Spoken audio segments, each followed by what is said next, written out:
Imagine this, a seemingly innocent piece of metal, maybe a nail, maybe a bit of wire, causing just a cascade of devastating health problems in a large animal. It could potentially affect its heart, cost the farm dearly. Today we're taking a deep dive into exactly that kind of hidden hazard, hardware disease in cattle. Now this condition has that common name, hardware disease, but medically you'll hear it called traumatic reticuloperitonitis, or TRP, and its most severe form, traumatic reticulopericarditis, or TRPC. So our mission today is to unpack the causes, the surprising variety of symptoms, the real challenges vets face diagnosing it, the treatment options, and crucially, the proactive prevention strategies for this really prevalent condition. We want to extract the most important nuggets of knowledge for you. And as you'll soon hear, this isn't just some minor farm nuisance. It carries pretty significant economic and, frankly, animal welfare implications that can ripple right through the livestock industry. Okay, so let's unpack the basics first. Hardware disease sounds, pretty straightforward, but what exactly are traumatic reticuloperitonitis and traumatic reticulopericarditis? And what's the core difference between them? Right. So traumatic reticuloperitonitis, TRP, that's basically what happens when cattle swallow sharp, hard, foreign objects, usually metallic stuff like nails or wire. These things, once they're swallowed, tend to settle in the reticulum. That's the first compartment of their stomach system. Okay, the reticulum. Yeah, and it has this sort of honeycomb-like lining. Its job is to sort food particles, but when a sharp object gets trapped in there, the reticulum's normal contractions, the ones it needs for digestion, can actually push that object right through its wall. Oh, wow. Yeah, and that allows feed material, bacteria, to leak out into the abdominal cavity. That leads to inflammation, what we call peritonitis, and often these things called adhesions form, scar tissue, basically. Now, traumatic reticulopericarditis, TRPC, that's much more severe and thankfully less common, but it's a life-threatening complication. In these cases, the foreign object, it doesn't just stop at the reticulum wall, it keeps going. It migrates further. Exactly. It penetrates the entire wall, pushes through the diaphragm, the muscle separating the chest and abdomen, and then it actually pierces the pericardial sac. The sac around the heart. Precisely. The protective membrane enveloping the heart. Yeah. And that causes inflammation of the pericardium itself, which is pericarditis. So the really crucial distinction here is TRP primarily hits the abdominal cavity. You get localized or maybe more widespread infection there.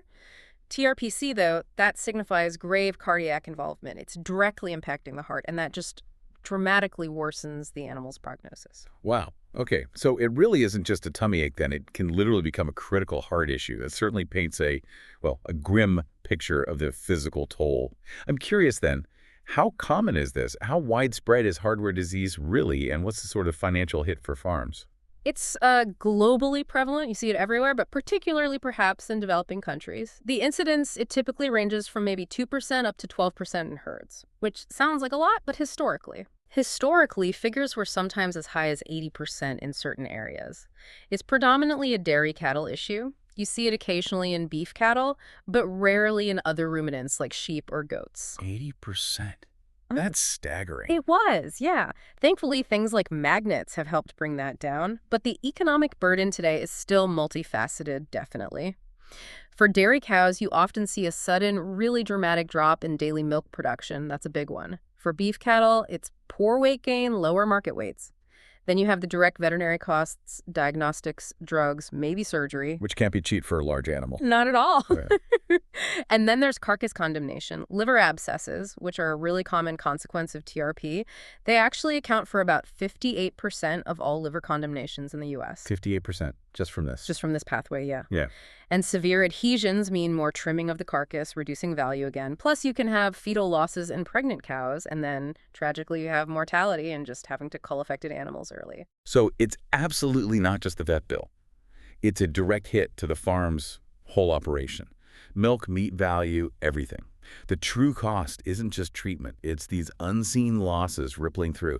Makes prevention seem, essential, not optional. Exactly. It's a critical economic and animal welfare concern. That's a powerful point. Okay, so moving on. What kinds of hardware are we actually talking about here, and how on earth do these things even end up inside a cow? Primarily, yeah, it's those sharp, hard, metallic items. Nails, bits of barbed wire, baling wire are very common. Their sharp edges, their rigid structure make them really good at poking through that reticular wall. But, and this is important, it's not just metal. Non-metallic things like sharp plastic fragments or other bits of debris, they can also cause TRP. Right, so a magnet wouldn't catch those. Exactly. Prevention strategies focused only on metal detection, like magnets, they're going to miss those non-magnetic hazards. That's key. And how they get ingested. Well, it's partly down to cattle feeding behavior. They don't really use their lips for fine discrimination, you know? They tend to swallow feed rapidly without chewing it thoroughly. You just gulp it down. Pretty much, yeah. They form this bolus, and down it goes. This non-selective habit, it just significantly increases the risk. Once swallowed, heavy, dense objects like metal naturally fall into the reticulum. And as we said, those normal, essential contractions of the reticulum for digestion, they can inadvertently push that sharp object right through the wall. It sets off the leakage, the bacteria, the infection. That's truly ironic, isn't it? The very physiological design, the thing that's supposed to make them efficient digesters, becomes a means of self-harm when there's just a nail in the feed. It really highlights an intrinsic biological vulnerability, yeah. So where do these hazardous objects typically come from then? How do they contaminate the feed or the environment? A lot of sources, unfortunately. In silage and hay, you might find wires from old cut tires that people use to weigh down silage darps. That's a classic one. Right. Metallic fragments from mixer wagons breaking down, broken baling wire, even needles from the baller left in the hay. Then just the general farm environment. Nails from construction or repairs left lying around. Poor pasture management is a big one, overgrazing, old fencing wire not cleared up, general discarded debris. Makes sense. Even access to bonfire sites, nails left behind with the charcoal. And sometimes it's just poor feed processing, not enough care taken. Essentially, you can trace many of these sources back to human activities and modern farming practices. It often feels like an iatrogenic problem, one that we humans have inadvertently caused. So it's not just random bad luck. It's often a direct consequence of how we manage their world. That's sobering. And it's not just what they eat, right? You mentioned when. There are specific times when a cow's own body can increase the risk. Absolutely. Certain physiological states definitely act as catalysts. They put extra pressure on that reticulum where the object might be sitting. Late pregnancy is a big one. The enlarging uterus pushes everything around internally, exerting pressure on the reticulum, potentially pushing a lodged object. Okay. Then parturition itself calving, the intense muscular contractions, the straining, it dramatically increases intra-abdominal pressure. That can drive an object through the wall, sometimes even right into the heart sac. It's actually more common after calving, postpartum. Right after they've gone through all that strain. Exactly. And even during estrus or heat. The mounting behavior involves physical exertion, again increasing that internal pressure, which could contribute to a perforation. So what this implies is an animal might carry a foreign object without any symptoms for a while. Asymptomatically, yeah. Right. But then these periods of increased physiological stress, pregnancy, calving, heat can suddenly precipitate the clinical signs. It just makes heightened vigilance and preventive measures like those magnets even more critical during these high-risk times. Okay, so as you're a cattle producer or a vet, what signs should you actually be looking for? It sounds like it could be incredibly challenging to spot, especially early on, almost like medical detective work. It really can be. It often presents in two main ways, acute or chronic. Acute traumatic reticuloperitonitis that hits suddenly. Pronounced signs, complete loss of appetite or a really sharp drop in feed intake, a dramatic fall in milk production in dairy cows, a fever, mild to severe. You'll also see ruminal edeny, the rumen stops moving properly, and maybe moderate bloat, and clear signs of abdominal pain. Like what? How do they show pain? They'll have an arched back, they'll guard their abdomen, it might feel tense, they might grunt spontaneously, they'll be reluctant to move, and when they do, it's a slow, careful gait. Okay, that sounds pretty obvious if you see it. Yeah. But the chronic form? That's the tricky one. Chronic cases often have less apparent signs, or they're obscure, making diagnosis much harder. The animal might just be a poor doer, kind of ill thrift for weeks or even months. Sometimes they seem to get better, then worse again. You might see recurring episodes of decreased feed intake, poor rumination, maybe mild bloat, obstipation that's severe constipation or occasionally diarrhea, and just poorly digested feces. So comes and goes, very subtle. Exactly. The diagnostic challenge is that intermittent, subtle nature. It can easily be misdiagnosed or just go completely undiagnosed for a long time, and early intervention is always better. So what are the general systemic red flags then? Things that might hint at hardware disease, even if they aren't, totally specific to it. Pain is usually prominent, as we said. The arched back, reluctance to move, the groaning, especially when they lie down or get up. teeth-grinding bruxism, that guarded, tense abdomen, the spontaneous grunting. Appetite changes are key. Sudden loss of appetite, anorexia, or just a general decrease in intake. Production drop. That dramatic fall in milk is a huge flag in dairy cows, often one of the first things noticed.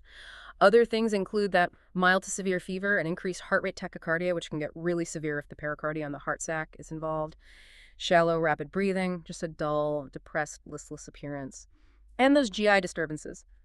Poorly digested feces, the constipation, less commonly diarrhea. But lots of those could be other things too, right? Absolutely, and that's the critical point. Many of these signs are nonspecific. They overlap heavily with other common bovine illnesses, things like peritonitis from other causes, liver abscesses, endocarditis, heart valve infections, chronic suppurative pneumonia, pleuritis, inflammation around the lungs. The list goes on. So it's a real differential diagnosis challenge. It absolutely is. It highlights the inherent difficulty. You always need further investigation to pin it down. That's a lot of potential overlap. But what's fascinating is how the specific symptoms can sometimes tell you exactly where that foreign object has traveled and what complications it's causing. Right, and getting that anatomical precision is really crucial for figuring out the treatment approach and the prognosis. The most common scenario is localized peritonitis. So the object pokes through the reticulum, stuff leaks into the abdominal cavity right there. You get localized inflammation, often those adhesions form. These animals show pretty severe abdominal pain. Okay, that's the TRP. That's the basic TRP, yeah. Then you have the traumatic reticulopericarditis, the TRPC. That's severe, life-threatening. Here, the object has gone through the diaphragm and pierced the heart sac itself. The signs you see are often indicative of congestive heart failure. Because of fluid buildup. Exactly. Fluid accumulates around the heart. It's called cardiac tamponade, basically squeezing the heart. So you see subcutaneous fluid buildup. Brisket edema is classic swelling under the chest. And bottle jaw swelling under the mandible. Those are really typical signs of right-sided heart failure in cattle. You might hear abnormal heart sounds muffled, or even splashing or tinkling sounds if there's gas and fluid. Wow. The heart rate will be elevated, tachycardia, sometimes really high, over 130 beats per minute. Breathing will be labored, shallow, rapid. Often the animal stands with its elbows abducted, trying to make space. Trying to breathe easier. Yeah. And you might see jugular vein distension pulsing in the neck. They generally look dull, depressed, walk slowly. It's a cascade, a seemingly small object leading to catastrophic heart issues. It's truly alarming. Definitely. Are there other complications besides hitting the heart? Yes. Abscess formation is common. Either localized ones near the reticulum or diaphragm, or they can occur in adjacent organs like the liver or spleen. And as we mentioned, those liver abscesses are a big reason for carcass condemnation at slaughter. You can also get inflammation spreading to the chest cavity pleuritis or even pneumonia. And another one is vagal indigestion syndrome. If the object damages the vagal nerve, which controls for stomach motility, you can get chronic ongoing digestive problems. So the location really dictates the symptoms. Absolutely. That direct causal link between the anatomical location and the clinical syndrome is clear. Seeing brisket edema, for instance, immediately makes you highly suspicious of cardiac involvement of TRPC. Understanding this is paramount for accurate diagnosis and planning treatment. Okay. And just a reminder for everyone listening, if you want to really dig into these specific clinical signs, we've put together a detailed table. It's organized by the affected system and severity, and you can find it in the listener notes. So given how vague and overlapping many symptoms can be, how do vets actually go about diagnosing hardware disease definitively? What's the process? Well, it's rarely just one thing. A multimodal approach is usually necessary precisely because the signs can be so variable and nonspecific. Often, the initial suspicion comes from the physical exam and the animal's history. Then, vets use specific foreign body tests designed to elicit a pain response. Like poking and prodding to see if they react. Essentially, yeah, but in specific ways. There's the Withers test, or Withers pinch. You pinch the backbone area above the withers. A healthy cow usually dips down, but a cow with hardware disease often resists or grunts. Then the grunt test. You apply firm upward pressure under the sternum near the xiphoid process. An affected cow will frequently grunt due to the pain. You can also sometimes induce a grunt by making them walk downhill or offering feed. Interesting. There's also a pull test, using a pull for leverage under the abdomen, and direct percussion or tapping over the reticulum area. Do these tests work well? Are they reliable? They have crucial limitations. Their diagnostic reliability is only considered fair, honestly. They're prone to false negatives. The animal has it but doesn't react. And you can get false positives, too. Other painful conditions in the abdomen or chest, like acute ruminal acidosis, abomasal ulcers, liver abscesses, pleuritis, can also cause a pain response. Okay, so they're not foolproof. Not at all, and they tend to be less reliable in chronic cases where the inflammation might be walled off or less acute. So clinical expertise, the vet's experience in interpreting subtle signs is really paramount, and knowing when to say, okay, these tests aren't enough, we need more. Right. So these field tests are a starting point, maybe raise suspicion, but they're not the definitive answer. What about the more advanced tools? Modern veterinary medicine must have more to offer. Oh, absolutely. Advanced imaging techniques are crucial here, and they often complement each other. Radiography or X-rays can be excellent for visualizing metallic foreign bodies. You can see the nail or wire and pinpoint its location. X-rays are also useful for checking if an oral magnet, if one was given, is in the right place and doing its job. But the limitations. Well, getting good X-rays of the abdomen in large cattle can be challenging, just physically. And the biggest limitation, non-metallic objects like plastic or things that aren't very dense, they just don't show up on X-ray. They're invisible. Okay, so X-rays for metal. What else? Ultrasonography. Ultrasound is considered really ideal for looking at gastrointestinal disorders in cattle, including TRP. It's highly effective for detecting soft tissue changes. Like inflammation? Exactly. Inflammatory fibrinous changes, pockets of fluid, abscesses near the reticulum. It can also show fluid buildup in the peritoneum, the abdominal lining, or the pericardium around the heart. Yep. You can assess the abomasum, too. Ultrasound can even show if lesions are resolving after treatment. And you can watch the reticulum contract. Abnormalities in those contractions can strongly suggest TRP. That sounds very useful. Yeah. Any limitations for ultrasound? The main one is gas. Gas in the rumen or reticulum can block the ultrasound waves and obscure the view of what's underneath. But you see how they complement each other. Radiography is great for metal, ultrasonography is great for soft tissues, inflammation, fluid, and potentially non-metallic objects causing reactions. Using both gives you a much more robust diagnostic picture. Makes sense. You use the strengths of each. Beyond imaging, what about lab tests? Can they provide objective evidence? Yes, lab diagnostics are really important for confirming findings and assessing the severity. Blood work is key. We often look for increased fibrinogen and total plasma protein. These are pretty reliable indicators of inflammation. Fibrinogen levels usually go up within 2-3 days of the injury. In chronic cases, you might see increased gamma globulins, which also boosts the total protein level. What about white blood cells? Infection fighters. Yeah, the white blood cell WBC count can be helpful, though sometimes the differential count looking at the types of white blood cells is more accurate. In acute localized peritonitis, you often see an increase in neutrophils early on. Though, interestingly, cattle don't always mount a huge neutrophil response like some other species, but you might see what's called a left shift, meaning more immature neutrophils are being released, which indicates strong demand. There's also a quick stall-side test called the glutaraldehyde coagulation test that estimates inflammation markers like fibrinogen and gamma globulins. It's quite sensitive. Okay, so blood work gives clues about inflammation. What about checking the site of the problem more directly? Right, peritoneal fluid analysis or abdominocentesis. This involves taking a fluid sample directly from the abdominal cavity and analyzing it. It's a great way to confirm peritonitis. What does the fluid look like? In TRP, it's typically cloudy, might be watery or viscous, sometimes has a foul odor, and often clots quickly because of the fibrinogen. Lab analysis shows high protein and high cell counts. Acutely, the cells are mostly neutrophils. And if you see bacteria either inside or outside the cells, that confirms septic peritonitis.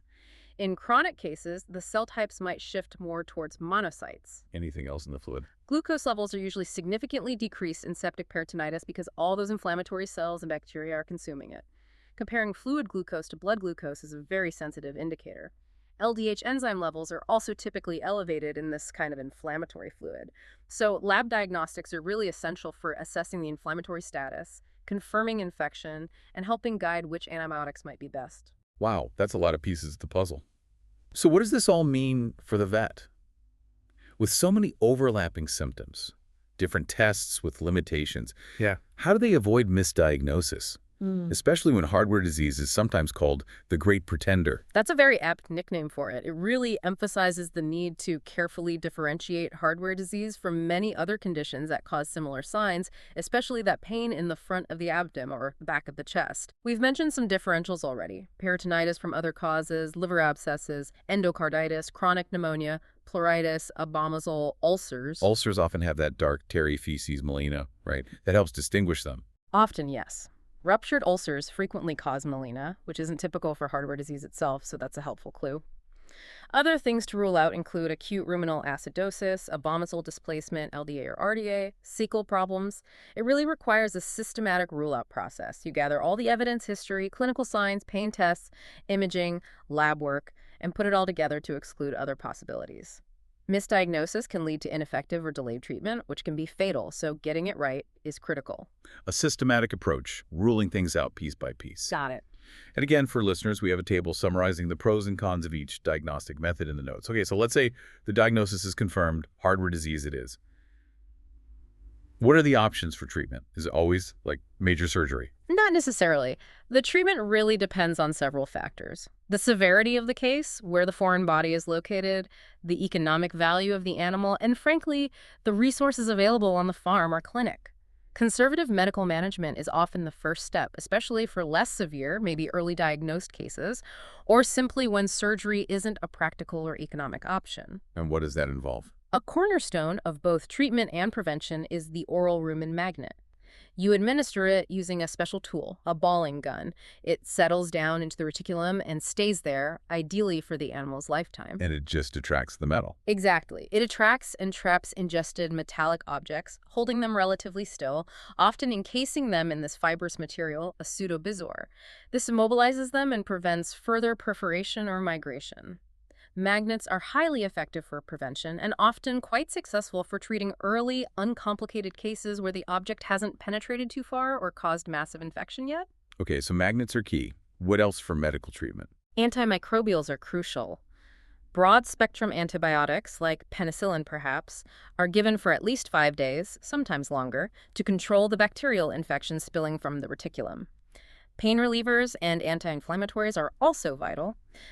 NSAIDs like Flunix and Miglumin help alleviate the pain and reduce the inflammation, making the cow more comfortable and likely to start eating again. And finally, strict confinement and rest. Limiting movement reduces strain, minimizes further irritation or penetration by the object, and gives the reticulum a chance to heal and wall off the area. Sometimes elevating the forelimb slightly is recommended to help shift things away from the diaphragm. So it sounds like medical management is the first line, trying to stabilize and let the body, with help, contain the problem. But sometimes that's not enough. When is surgery the necessary step? That's right. Surgical intervention, specifically a rumenotomy, is considered when conservative management fails to improve the situation, or if the animal is particularly valuable, or if there are severe complications already present. Like widespread infection or... Exactly. Diffuse peritonitis, large abscesses that need draining, or definitely if you suspect traumatic reticulopericarditis, the heart involvement. Surgery might be the only chance then, though the prognosis can still be poor. And what does a rumenotomy actually involve? It's a major abdominal surgery. The primary goal is to make an incision into the rumen, usually through the left flank, the paralumbar fossa, so the surgeon can manually explore the reticulum, find the foreign object, and remove it. If there are accessible abscesses, they can be drained at the same time. Sounds risky, opening up the digestive tract like that. It is. Contamination control during the surgery is absolutely critical. Surgeons use specific techniques to prevent spilling rumen contents into the clean abdominal cavity, things like temporarily tacking the rumen wall to the skin incision, using a special rumen board or wound protector, and careful suturing. If pericarditis, that heart sac inflammation, is present, more complex procedures like pericardiocentesis, draining the fluid, or even pericardiectomy, removing part of the sac, might be attempted, but these carry even higher risks. And after surgery? Post-operative care is intensive. Continued NSAIDs and antibiotics are essential, often for at least 3 days or more. Sometimes transfunation is done, that's transferring rumen fluid from a healthy donor cow to help repopulate the recovering cow's rumen microbes and get digestion back on track. And close monitoring of the surgical site and the animal's recovery is vital. It's technically demanding surgery, definitely has inherent risks, mainly post-op peritonitis, and it represents a significant investment. So it's often reserved for those high-value animals or situations where medical management just isn't cutting it and requires a careful risk-benefit discussion. Right. And beyond the immediate treatment, whether medical or surgical, what's essential for the long haul, for recovery, and stopping it from happening again? Supportive care and post-treatment monitoring are really key for successful recovery. That includes continued confinement and rest for a period, ensuring good nutritional support, making sure they have access to palatable feed, and plenty of fresh water to encourage intake. And close monitoring is crucial. Watching for any signs of worsening, returning fever, loss of appetite, signs of pain, any issues with the surgical site. But most importantly for the long term, and for the rest of the herd, is diligent implementation of those prevention strategies we'll talk more about. That's paramount to avoid future episodes. Hardware disease management isn't just a one-off fix. It's really a continuous process combining immediate intervention with sustained supportive care and, crucially, robust preventive measures. In sense.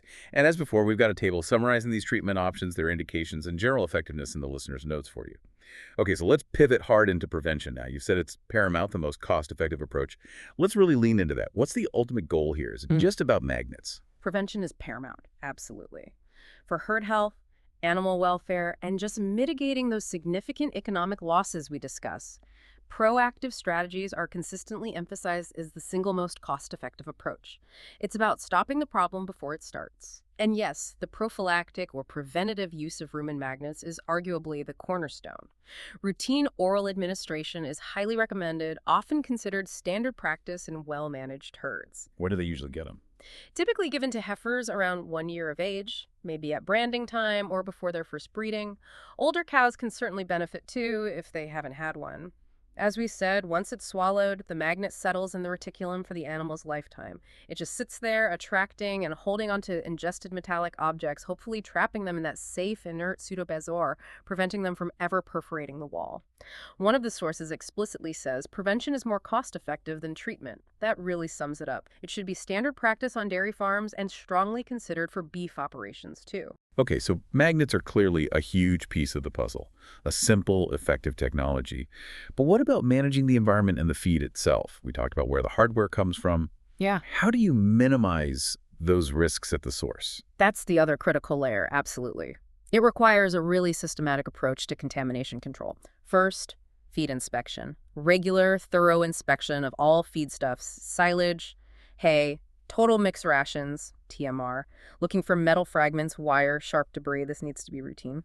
Second, clean feeding areas, maintaining exceptionally clean barns, feed bunks, feed lanes, and pastures. Regularly sweeping using magnetic sweepers, clearing debris, scrap metal. Good housekeeping, essentially. Right, basic tidiness. Pretty much. Third, equipment maintenance. Having protocols for checking and maintaining farm machinery, mixer wagons, forage harvesters, balers to prevent metallic fragments from breaking off and ending up in the feed. Installing powerful magnets in feed mills or on harvesting equipment can catch a lot too. Good point. And actively avoiding practices known to be risky, like using those cut tires to weigh down silage tarps. Find alternatives. Fourth, pasture management. Regularly inspecting pastures, walking the fence lines, cleaning up old fencing wire, nails from repairs. And crucially, preventing cattle access to hazardous areas like old dump sites, construction zones, or those bonfire sites. These strategies are all about addressing the source of the problem. It reflects a comprehensive, proactive approach to farm management, not just reacting after a cow gets sick. And it sounds like underpinning all of that, the human element of the people actually working on the farm day to day must play a massive role in prevention too. They absolutely do. Employee training is crucial here. Farm personnel need to be trained to recognize potential sources of foreign objects, that stray nail, the bit of wire, and be diligent about removing them immediately. They also need training to identify those subtle early clinical signs we talked about so they can report potential cases promptly. Early detection makes a huge difference. So awareness and vigilance. Exactly, and having strict protocols for proper waste disposal. All scrap metal, old fencing, building debris needs to be collected and disposed of in a way that cattle absolutely cannot access it. You can even extend general biosecurity principles here, controlling animal movement, yes, but also controlling access to potentially contaminated areas as part of your overall farm safety plan. Ultimately, a successful prevention program is as much about fostering responsible human behavior, awareness, and a culture of safety on the farm as it is about physical tools like magnets or clean feed bunks. It needs that holistic investment in training and diligence. That makes perfect sense. It's a system involving tech, management, and people.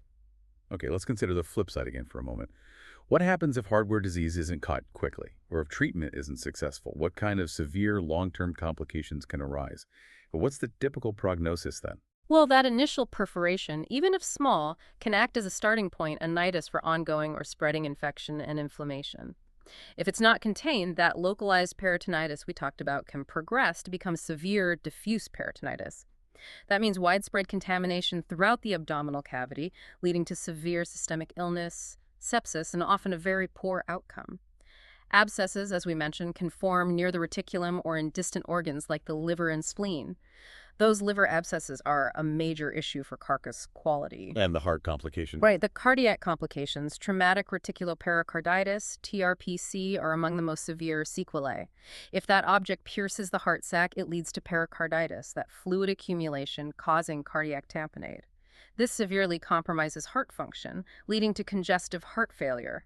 Sometimes secondary bacterial infections can colonize the heart valves too, causing vegetative endocarditis. So multiple ways the heart can be damaged. Yes. And you can also get pulmonary complications if the inflammation spreads forward into the chest cavity, things like pleuritis or pleural pneumonia. And finally, that vagal indigestion syndrome again. Damage to the vagal nerve from the initial trauma or subsequent inflammation can cause chronic, debilitating digestive disturbances because the four stomachs lose proper nerve control. This whole cascade of potential complications really highlights the severe, widespread impact that one seemingly small foreign object can have. It just underscores, again, why early diagnosis and intervention are so critical to try and prevent this kind of irreversible organ damage. Given all those potential severe outcomes, what is the overall prognosis for cattle diagnosed with hardware disease? Is there hope, or is it often grim? It's highly variable, unfortunately, but overall the prognosis is generally considered guarded to poor. It's especially poor if there's cardiac involvement, TRPC. With traumatic pericarditis, treatment is often unrewarding. The damage is too severe, the infection too established around the heart. Sadly, most cows diagnosed definitively with traumatic pericarditis are ultimately euthanized. That's tough. It is. The location of the injury is key. Simple perforation just into the peritoneal cavity, the TRP, generally carries a better prognosis than penetration into the pericardium, the TRPC. And timeliness of intervention is absolutely critical. Early detection and prompt initiation of treatment, whether medical or surgical, significantly improve the chances of a positive outcome. Delays can truly be fatal, especially if the heart is involved. Any animal showing those signs of heart trouble, the brisket edema, the jugular pulses, needs immediate veterinary evaluation. And economics play a role too, I imagine. Inevitably. In advanced cases, or cases that aren't responding well to therapy, or where the prognosis is deemed poor even with treatment, slaughter is often considered. It becomes a difficult decision balancing the economic viability of continued, potentially expensive treatment against the animal's welfare and likelihood of recovery. So the prognosis isn't fixed, it's a dynamic assessment. But cardiac involvement is particularly grave, and that narrow window for effective intervention often forces very difficult decisions. Okay, so wrapping this up, what does this all mean?